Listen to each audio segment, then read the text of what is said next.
আসসালামু আলাইকুম। এফালে ঈদৰ কাৰণে সেৱাই আহি গ'ল। এতিয়া সেৱাই এভেইলেবল আছে।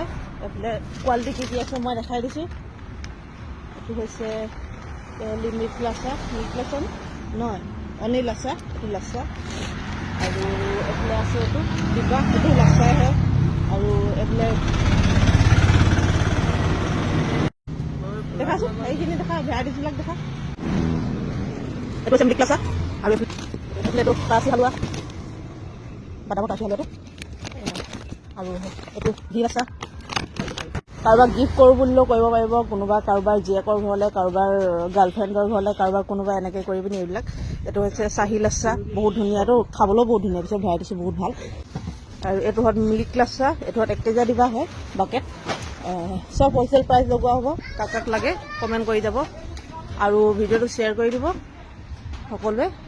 মাল চব এভেইলেবল আছে, ষ্টক আছে গোদামত। দিবা দিছোঁ, ইমান মৰম লাগিছে, 1 কেজিয়ে হয়। দেখিবলৈ ইমান মৰম লাগিছে ডিবাটো। ডিবা মানে বাল্টিঙে হয়। কাইলৈৰ পৰা কালাৰিং ফ্লেভাৰবিলাকো এভেইলেবল থাকিব। কাইলৈৰ পৰা চব কালাৰিংখিনি আহি যাব। এই টাবাচুমা এচাৰেল কৰি ল'ব। কাৰোবাক লাগিলে মানে কমেণ্ট কৰিব আৰু আহি যাব ইয়াতে ৰেলগেটৰ ওচৰত। লোকেশ্যন দিয়াই আছে ৰেলগেটৰ ওচৰত। কাৰোবাক লাগিলে মানে জনাব আৰু ওচৰ পাজৰ ক'ৰবাত হ'লেতো বাৰু ডেলিভাৰী কৰি দিয়া হ'ব।